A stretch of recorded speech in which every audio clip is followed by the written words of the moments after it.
Hello, English learners. Welcome back to another great lesson here with EnglishPod. My name is Marco. And I'm Erica. And today we're bringing you an upper intermediate lesson. A special lesson about the new president. Right. It's been a hot topic in the U.S. The new president-elect, President Obama. Yes. So today we're bringing you something that you might see at his inaugural address. That's true. So, Marco, can you explain this word inaugural address? The inaugural address is the first speech the president gives at the ceremony when he is officially president. Okay. All right. So Right. It's his first presidential speech. Exactly. Great. So let's take a look at some other words that we're going to find in the dialogue today in Vocabulary Preview. Vocabulary Preview. All right. On Vocabulary Preview today, we have two words. The first one is swear in. Swear in. Swear in. Swear in. We'll see this word in its past tense in the dialogue, right? Sworn in. Sworn in. So it means... So to swear someone in is to officially give that person a very important position, Right. usually in government. Yeah. And our second word is oath. Oath. Oath. O-A-T-H. Oath. An oath goes hand in hand with swear in, right? That's right. When you swear someone in, they make an oath. A promise, right? A promise. An official promise to carry out the duties of that job. Right, so they promise that they will do their job. Okay, great. So now let's listen to our dialogue for a first time. Where are we? Well, we're actually watching a news reporter on TV. She's in Washington, and she's going to tell us all about what's happening. Great, so let's listen.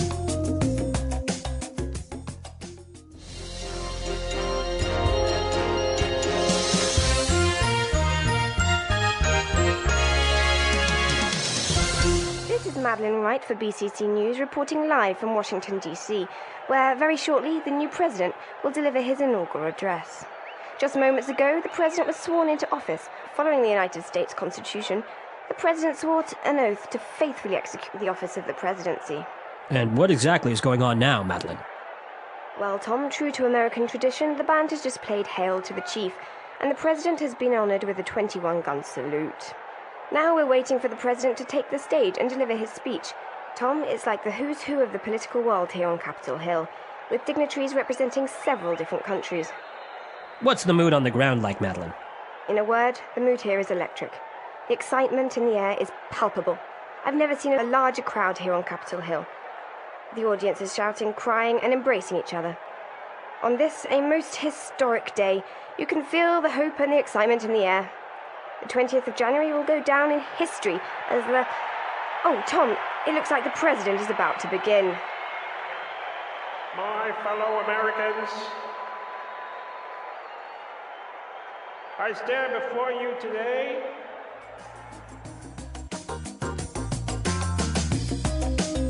Okay, some technical problems at the inaugural address. Yeah, I certainly hope this doesn't happen.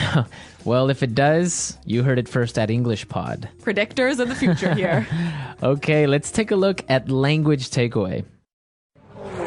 Language takeaway. On language takeaway today, we're bringing you four words. The first word is deliver. Deliver. Deliver. Like deliver a pizza. No. Let's listen. We've got 3 examples that will show the meaning of this word. Example 1. Who's going to deliver the welcome speech? Example 2. I've been asked to deliver a presentation on the findings of our research project. Example 3. Dr. Rosen is delivering a lecture on macroeconomics. Okay, so deliver a speech. Say a speech. To say a speech. Yeah, So you wouldn't say a speech, you would say deliver a speech. exactly. Okay. Okay, our second word for language takeaway, the who's who. The who's who. The who's who. So this is a funny expression, hey? It's kind of weird. The who's who is the important people in a particular field, right? Right. So, for example, there was a party last night and the who's who of the film industry was there. Whoa, so all the important stars And directors yeah. and all that stuff.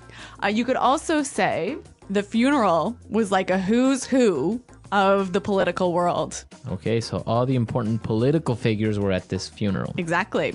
Let's move to our third word.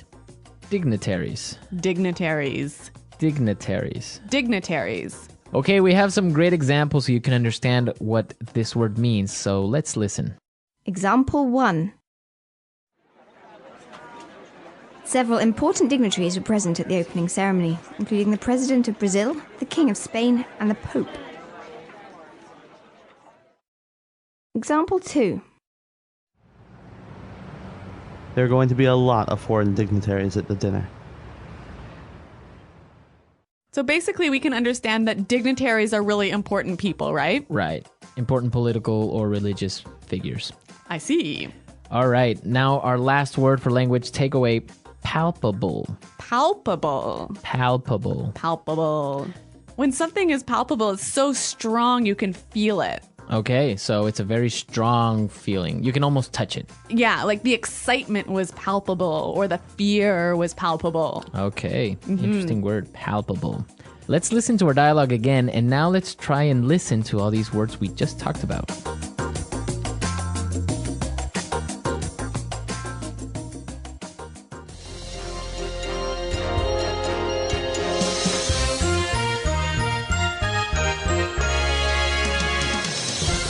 This is Madeline Wright for BCC News, reporting live from Washington, D.C., where very shortly the new president will deliver his inaugural address. Just moments ago, the president was sworn into office. Following the United States Constitution, the president swore an oath to faithfully execute the office of the presidency. And what exactly is going on now, Madeline? Well, Tom, true to American tradition, the band has just played Hail to the Chief, and the president has been honored with a 21-gun salute. Now we're waiting for the president to take the stage and deliver his speech. Tom, it's like the who's who of the political world here on Capitol Hill, with dignitaries representing several different countries. What's the mood on the ground like, Madeline? In a word, the mood here is electric. The excitement in the air is palpable. I've never seen a larger crowd here on Capitol Hill. The audience is shouting, crying, and embracing each other. On this, a most historic day, you can feel the hope and the excitement in the air. The 20th of January will go down in history as the... Oh, Tom, it looks like the president is about to begin. My fellow Americans, I stand before you today.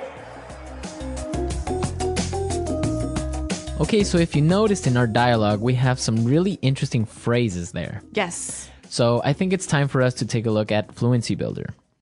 Fluency Builder.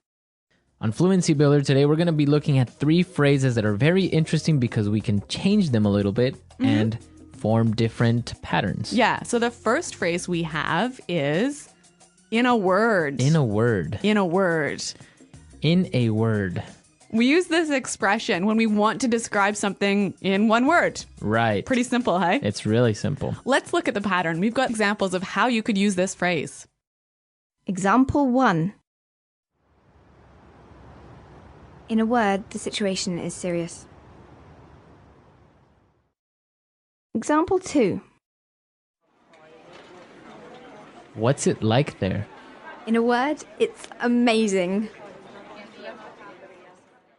Okay, so in a word, this podcast is Awesome. amazing. Uh-huh. Okay.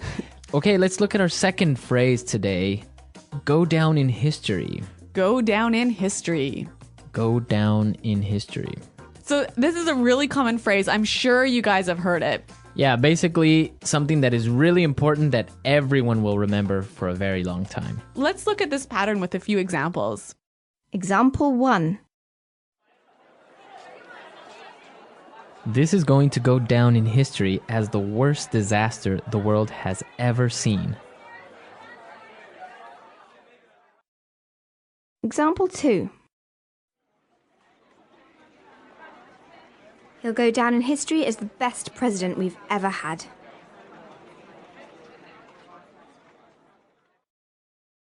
Example 3. This day will go down in history. Okay, so as you can see, the pattern is we're using a superlative. That's right. The most, the best, The biggest, the worst. the worst, right?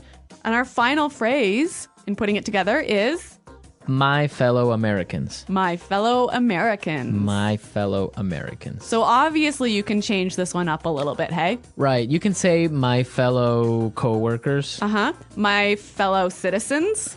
my fellow family members. Yes. So basically, fellow just means like dear Yeah. in some way.